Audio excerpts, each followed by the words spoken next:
Les Patrick Mignola, deuxième journée de manifestation contre la réforme des retraites. Vous venez d'entendre Elsa Faucillon. Le mot d'ordre dans cette manifestation, c'est le retrait du projet de loi qui n'est pas encore présenté, mais le retrait de cette réforme des retraites. Qu'est-ce que vous répondez ? Qu'il faut d'abord le déposer. Et ensuite, il faut le discuter. Parce qu'il ne pourrait y avoir que des perdants dans cette discussion sur les retraites si justement il n'y avait pas de réforme.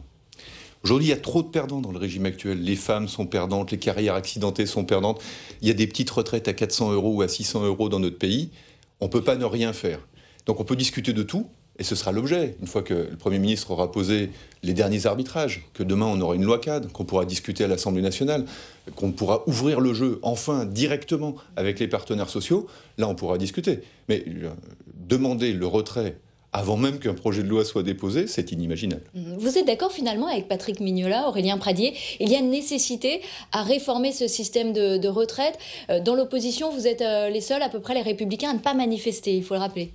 On ne peut pas ne rien faire s'agissant de la question des retraites, mais on ne peut pas non plus faire n'importe quoi. Et on ne peut pas le faire n'importe comment. Parce qu'au fond, cette situation est tout à fait inédite. Nous sommes dans une situation où le pays est crispé comme il ne l'a jamais été. C'est un constat que nous pouvons partager. Il est crispé avant même que les détails de la réforme n'aient été annoncés, ce qui est tout à fait fou. Mais c'est de la responsabilité du gouvernement. Parce que cet échec-là, c'est d'abord l'échec de cette méthode-là, qui a consisté à louvoyer sur ce sujet, à dresser des contours, à faire semblant de soigner un peu les uns, les autres, jusqu'au moment où finalement tout le monde s'est aperçu qu'on risquait d'y être globalement perdant. Et donc sur la méthode, on a un vrai sujet. Et c'est la première fois, disons-le clairement, que sur une question aussi essentielle que celle des retraites, nous avons dans notre pays une mobilisation qui dépasse les habitués des mobilisations. Aujourd'hui, vous avez des professions libérales qui sont dans la rue, qui sont inquiètes, alors qu'elles ne l'étaient pas en 95 quand on avait les manifestations. Donc on ne peut pas ne pas tirer de leçon d'abord sur la méthode, qui est un échec clair. Et puis moi, je veux dire qu'il y a deux vers dans la pomme de ce projet de réforme. Le premier, c'est l'imprécision. On n'y voit pas clair, et c'est inacceptable, en effet. Et ça a crispé tout le monde, là où on pensait, où le gouvernement imaginait qu'en ne disant pas les choses, il allait mieux rassembler.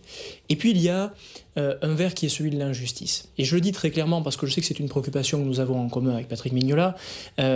Aujourd'hui, les contours qui sont annoncés, notamment sur le système universel et le régime par points, nous annoncent plus d'injustice qu'aujourd'hui. Notre régime n'est pas parfait, mais à l'évidence, celui qu'on nous prépare est plus individualiste et manifestement plus injuste. Voilà pourquoi il y a cette réaction-là. Les retraites, c'est le résumé d'une vie.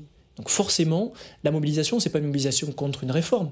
C'est la mobilisation contre une réforme qui pourrait mal résumer le fruit d'une vie pour nos concitoyens. Alors justement, on va essayer d'y voir plus clair avec vous, Jean-Daniel Lévy. C'est vrai que les Français approuvent majoritairement une réforme des retraites.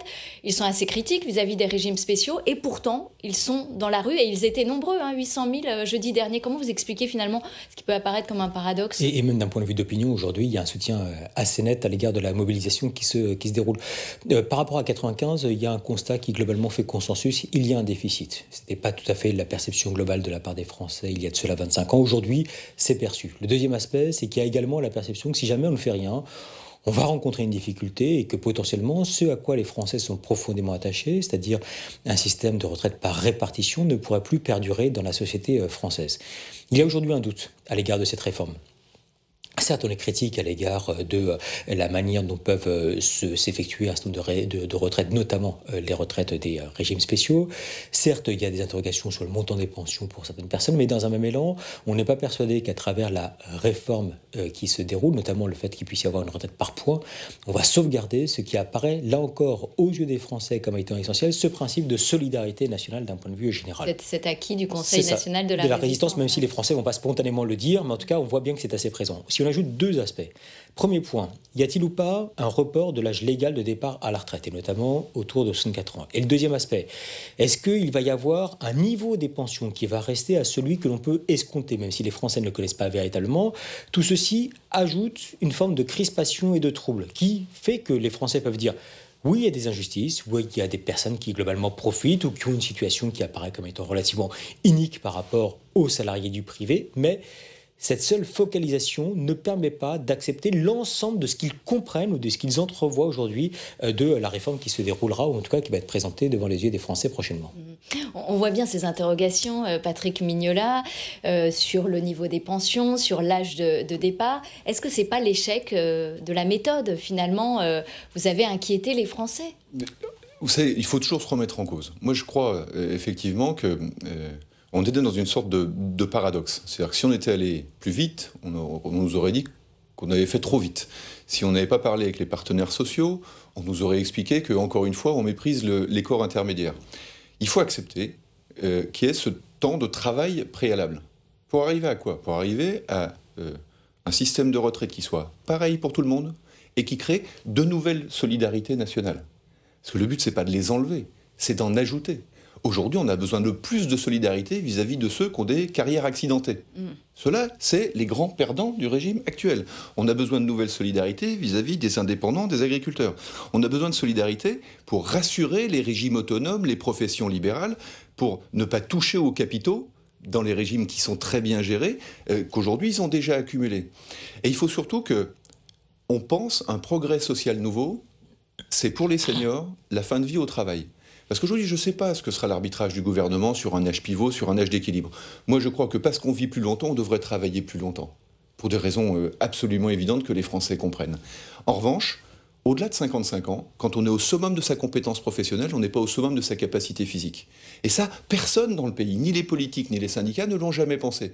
Comment on travaille au-delà de 55 ans pour transmettre son savoir, pour transmettre sa compétence? L'économie française, c'est une économie de compétences.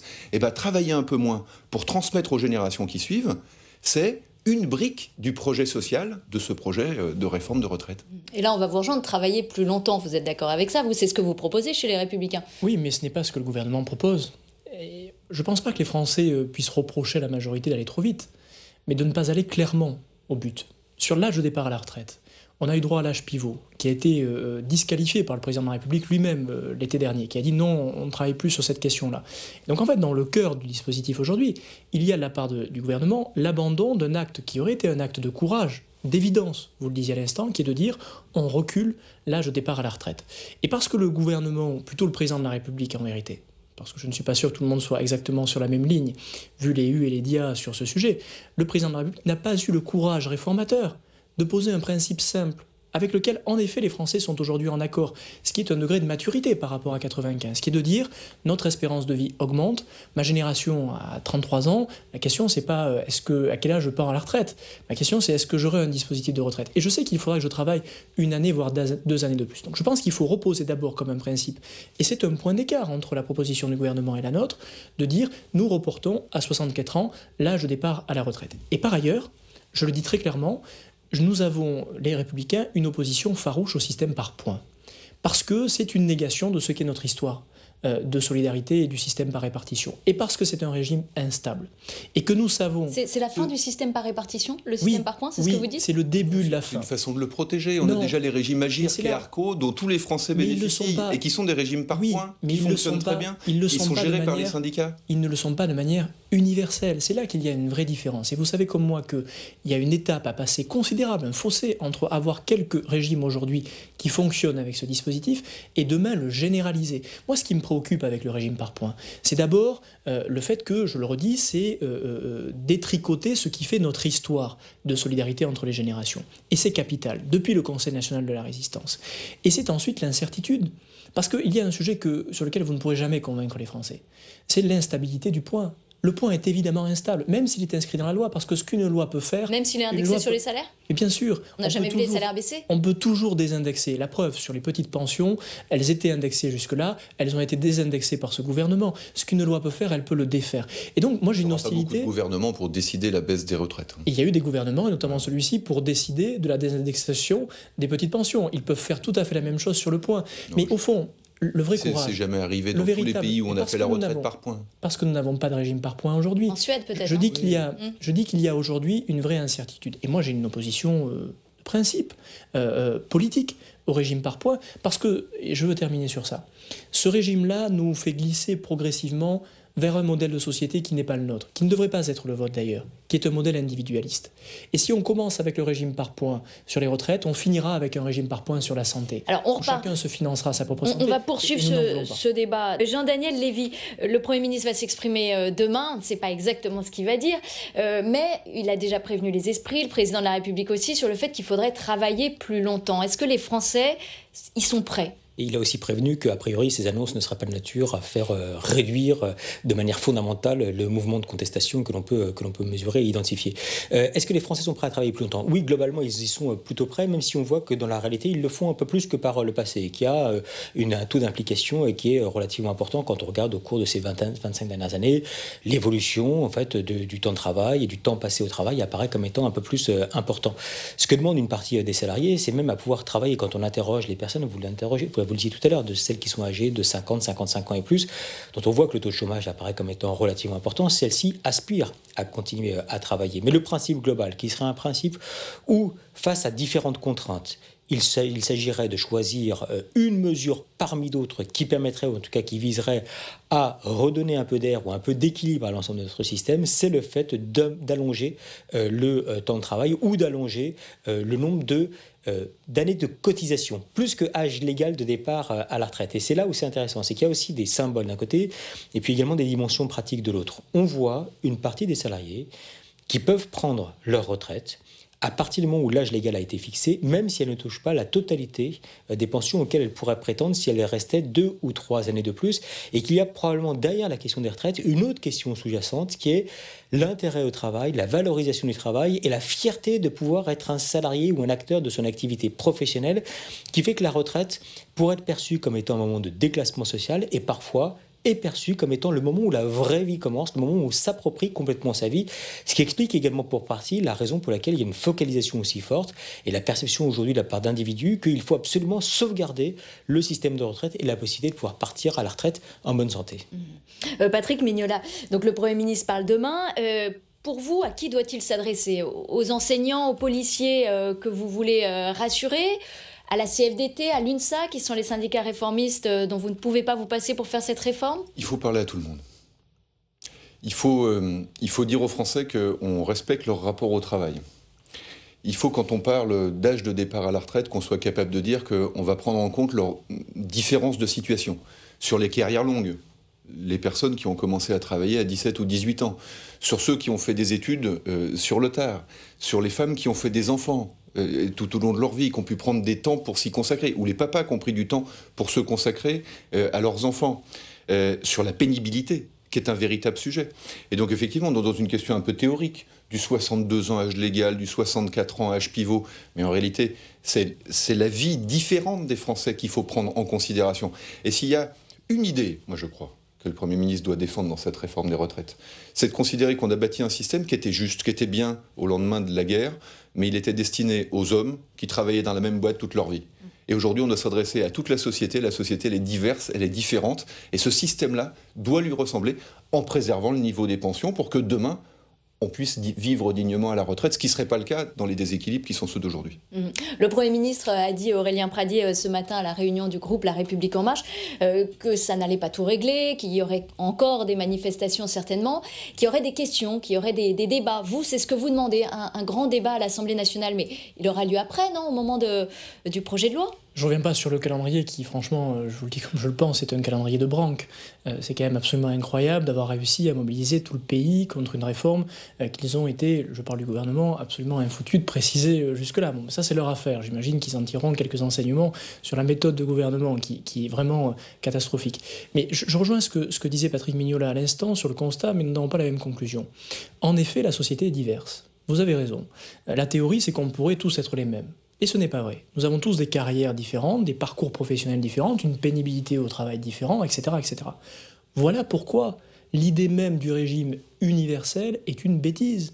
Parce que le régime universel tel qu'il est vendu aujourd'hui par le gouvernement, c'est cette idée selon laquelle on va faire rentrer tout le monde dans la même case. Alors je comprends, c'est un peu séduisant pour les Français qui se disent au fond, moi je suis forcément plus maltraité que le voisin. Sauf que les régimes autonomes auxquels nous sommes attachés et que le gouvernement veut démanteler, ces régimes autonomes, ils ont du sens. D'abord parce qu'ils sont bien gérés. C'est pas du tout les régimes spéciaux. Les régimes autonomes, ce sont ceux qui n'ont pas de privilèges particuliers, mais qui gèrent leur branche professionnelle. Parce que lorsque vous êtes avocat, vous travaillez plus tard que lorsque vous rentrez comme ouvrier de maintenance. Et vous avez des cotisations plus importantes parce que vous allez peut-être travailler un peu plus longtemps ou vouloir vous arrêter avant, et que vous avez un niveau de salaire plus élevé. Et donc cette idée même portée par le gouvernement de régime universel va à l'encontre de la nécessité de faire du sur-mesure, pas de l'injuste, pas de l'inégal entre les uns et les autres. Nous sommes évidemment favorables à une sortie rapide des régimes spéciaux, là où le gouvernement veut les renvoyer à la cause du grand-père ou du grand-frère ou je ne sais quoi. Nous voulons en sortir vite. Par contre, nous sommes extrêmement attachés aux caisses autonomes qui sont justement le sur-mesure pour chacun des métiers. Et c'est là qu'il y a une incohérence. Au fond, il y a cette volonté de mettre tout le monde à la même enseigne, de faire de l'égalitarisme qui, au fond, va fabriquer de l'injustice. Je vais vous dire pourquoi il faut que ce soit la même chose pour tout le monde. Vous voyez, il y avait un régime autonome, exactement comme celui des avocats aujourd'hui, qui avait été fait au lendemain de la Seconde Guerre mondiale, c'était celui des agriculteurs. À l'époque, ça fonctionnait très bien parce qu'il y avait 8 cotisants pour un retraité. Aujourd'hui, il y a 2 cotisants pour un retraité. Demain, ce sera 1,5 pour un retraité. Et donc, les agriculteurs touchent de toutes petites retraites. Si aujourd'hui, on se mettait dans la même situation avec les avocats, avec les notaires, même avec des caisses bien gérées, leurs capitaux fondraient très vite parce qu'il y aura aussi un retournement de génération. Et donc, il faut être capable d'avoir tous le même système pour qu'à l'intérieur du système, il y ait des arbitrages où on protège chaque évolution démographique. Mais c'est là que nous avons c'est très important qu'on ait cette vision-là d'une évolution dans le temps. Mais nous avons une divergence qui d'ailleurs est plutôt intéressante. Le régime par points va effacer ce système de solidarité qui, vous avez raison, est nécessaire lorsque un métier est en difficulté par rapport à un autre. Et c'est là qu'il y a une incohérence dans cette réforme. Une incohérence, une incompréhension. Le Premier ministre demain, et je crois que vous ne serez pas déçus. Le Premier ministre expliquera demain effectivement et précisera les choses. Jean-Daniel Lévy, le président, il joue son quinquennat sur cette réforme ? Il joue une partie de son quinquennat.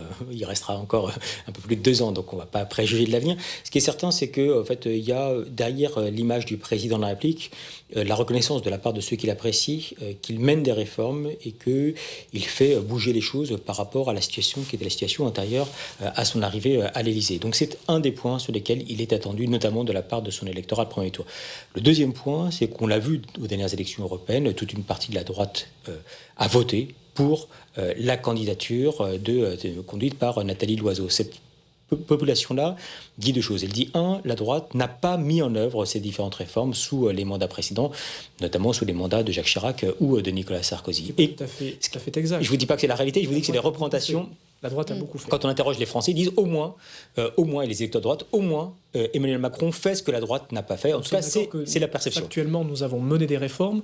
Aujourd'hui, Emmanuel Macron n'a pas mené une seule. C'est des masques. Mais dans les représentations, en tout cas, ça existe. Et le deuxième point qui est assez marquant, c'est que la droite attend une forme de fermeté de la part du président de la République à l'issue du mouvement des Gilets jaunes, alors même qu'il y a eu des affrontements, alors même qu'il y a eu un certain nombre de violences.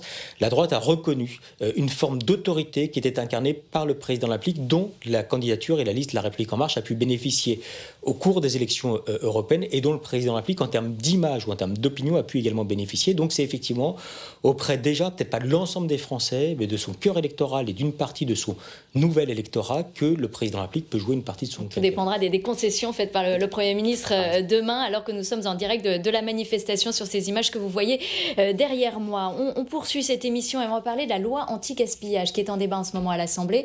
Au cœur du texte, la consigne, après avoir été supprimée par le Sénat, elle devrait revenir sous forme d'amendement gouvernemental dans l'hémicycle. Sous le poids des industriels et des élus, le projet a été édulcoré.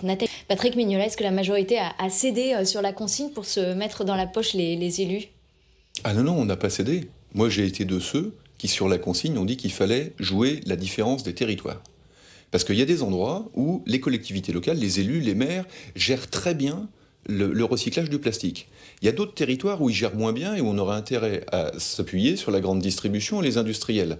Mais là où ça marche, on ne va pas tout casser, enlever des ressources aux collectivités qu'on investit pour avoir... donc c'est le projet de loi qui était mal écrit au départ, finalement, parce que ça devait être généralisé et obligatoire. Il y a un gros défaut, je pense, pour tous les gouvernements, c'est de vouloir faire des lois nationales qui s'appliquent à tout le monde, alors que les territoires sont différents. Eh bien, si demain, il y a un amendement du gouvernement qui dit que cette très bonne idée de la consigne, de l'obligation que demain on ait un vrai recyclage du plastique, qu'on n'ait plus des plastiques dans les océans, on l'applique différemment sur le territoire, j'en serais très heureux et je serais très heureux de le voter. De la décentralisation, vous applaudissez, vous Oui, non, je suis surtout en train de me dire qu'une des chances de ce gouvernement, une des dernières petites chances qu'il a, c'est qu'il est assez incapable d'écrire des bons textes, mais il reste encore au sein de la majorité quelques élus qui sont capables de les réécrire. La vérité, c'est que la première version de ce texte était une version mauvaise. Pourquoi mauvaise? Pas par les objectifs qu'elle porte, mais parce qu'inapplicable. Et sur cette question de la défense de l'environnement, le sujet, c'est que nous soyons capables de passer des paroles aux actes. On peut voter toutes les lois qu'on veut. Si elles sont inapplicables, si elles sont inopérationnelles, si elles sont systématiquement punitives, alors on n'avancera pas de millimètre. Et on est sur un sujet qui touche au quotidien de nos concitoyens. Parce que l'utilisation des emballages, ça touche au quotidien de nos concitoyens. Tous nos concitoyens, et en particulier les plus modestes. Et donc il faut que toutes les dispositions législatives que nous ayons sur ce sujet soient opérationnelles. Oui, qu'elles bousculent les choses, mais qu'elles soient opérationnelles. Et donc, de ce point de vue, les députés sont plus réputés pour être opérationnels que les membres du gouvernement. Est-ce que les Français... Je dis ce que vous ne pouvez pas dire. Je remarque d'ailleurs aussi les députés d'opposition peuvent faire évoluer favorablement les textes. Évidemment. Jean-Daniel Lévy, est-ce que les Français sont prêts à cette idée de consigne, à rapporter finalement comme avant sa bouteille en verre ou sa bouteille en plastique, récupérer quelques centimes? Alors déjà, ils sont très préoccupés par les questions écologiques et environnementales. Ça, c'est le premier aspect, je pense qu'il faut avoir à l'esprit. Le deuxième aspect, c'est qu'ils s'interrogent en permanence autour de l'idée que pouvons-nous faire pour pouvoir réduire de manière générale notre empreinte carbone ou notre contribution au dérèglement climatique. Et donc dans ce contexte-là, lorsqu'on leur propose des moyens d'agir, dont la consigne, ils disent pourquoi pas et allons-y. Et donc dans ce contexte-là, ils nous disent peut-être qu'il y aura un certain nombre de contraintes qui pourraient être amenées, mais on est prêt globalement à accepter le principe de consigne. Est-ce qu'ils connaissent aujourd'hui précisément les enjeux pour les différents territoires? Est-ce qu'ils voient la différence entre le principe de la consigne ou le principe du recyclage tel qu'il peut exister dans un certain nombre de communes? Est-ce qu'ils voient les investissements qui ont été faits? Absolument pas. Donc ça veut dire qu'on est vraiment dans l'idée générale, préoccupation à l'égard de l'écologie et de l'environnement, envie d'agir, éventuellement envie de montrer à ses enfants ce qu'on est capable de pouvoir faire et transmettre de manière globale, et que s'il faut en passer, notamment pour ceux qui sont âgés de 45 ans ou plus, à revenir à une méthode qui est une méthode ancienne, c'est-à-dire ramener au supermarché la bouteille qu'on avait été amené à acheter, ils disent pourquoi pas. Pourquoi pas. Patrick Mignola, Brune Poirson a dénoncé, on l'a vu dans le sujet, les influences autour de ce texte. Il faut comprendre le poids des lobbies. Oui, mais il y a des lobbies positifs, notamment certaines associations écologistes qui sont là pour aiguillonner le gouvernement et le Parlement. Là, je pensais plus aux industriels, Coca, Danone, qui voulaient récupérer, eux, finalement, la consigne. Oui, il y a des lobbies qui peuvent être industriels, mais vous savez, moi, je dénonce pas les acteurs économiques par principe. Parce que vous prenez un cas comme celui du plastique. Mais vous prenez bien d'autres cas en matière de transition écologique. Si on ne met pas ensemble les comportements personnels, ceux auxquels vous faisiez allusion à l'instant, Monsieur Lévy, les industriels pour qu'on ait des solutions de transition, parce que c'est très bien de dire demain on interdit le plastique en France. Moi je vote ça dès demain immédiatement. Mais comment on fait? On ne peut pas faire une interdiction sans solution. Il faut qu'on travaille avec des industriels qui demain pourront créer des plastiques biodégradables ou peuvent créer des plastiques à base végétale ou des plastiques qui pourront être ramenés dans le cadre d'une consigne pour pouvoir être réutilisés, parce que c'est sympa la consigne, mais si vous ne pouvez pas réutiliser 20 fois ou 30 fois la bouteille plastique que vous avez ramenée, ça ne fonctionne pas. Donc si vous ne mobilisez pas à la fois les élus de terrain, les industries et les gens, parce que c'est quand même eux qui sont au bout de la chaîne et qui feront réussir les lois qu'on vote, de toute façon ça ne fonctionnera pas. Donc il faut écouter tout le monde et pas toujours considérer que chacun est le représentant d'intérêts occultes. Il y a bien un intérêt général. Intérêt général ou intérêt particulier finalement des lobbyistes? Moi je pense que les députés sont plus souvent garants de l'intérêt général, parfois même que les membres du gouvernement, pas seulement ceux-là, mais beaucoup d'autres. On a vu sur beaucoup d'autres sujets des relations entre les gouvernants de l'exécutif et certains lobbies. Non, on est capable de faire la part des choses. Mais allons au fond des choses. Qu'est-ce qui interroge aujourd'hui sur la surprésence du plastique dans notre environnement? C'est la surconsommation. Et on ne pourra pas demain régler la question de la présence du plastique sans régler la question de la consommation, du mode de consommation. Je vous prends un exemple simple. Il y a quelques décennies, quelqu'un qui travaillait le midi allait manger dans un restaurant. Dans un restaurant, il n'avait pas de barquette plastique pour consommer. Il consommait à l'assiette et puis on faisait la vaisselle à la suite. Aujourd'hui, les restaurants sont devenus très chers, les salaires ne sont pas à la hauteur et le mode de consommation a changé. Donc beaucoup de nos concitoyens vont dans les supermarchés, au rayon snacking, acheter la salade, le sandwich, etc. qui sont emballés pour être consommés à l'extérieur d'un lieu stable. Par exemple, les analystes le disent très bien sur ce sujet, aujourd'hui on consomme en minorité à table. On mange debout en mouvement, en marchant, etc. Alors qu'à une époque, on mangeait à table, avec tout le lien social que cela représentait. Et pardon d'être un peu utopique, mais il faut que nous retravaillions à ces questions-là. Dans les cantines scolaires, par exemple, si demain nous cessions de nous faire livrer de l'extérieur des plats préfabriqués, alors on réduirait considérablement le volume de produits plastiques qui sont autour des aliments. Fabriquons sur place. Bref, derrière, on doit interroger un modèle de société plus profondément, et pas seulement s'interroger ou s'inquiéter de la surface des choses, qui est importante mais qui n'est pas suffisante. Merci à tous les trois d'avoir participé à ce débat.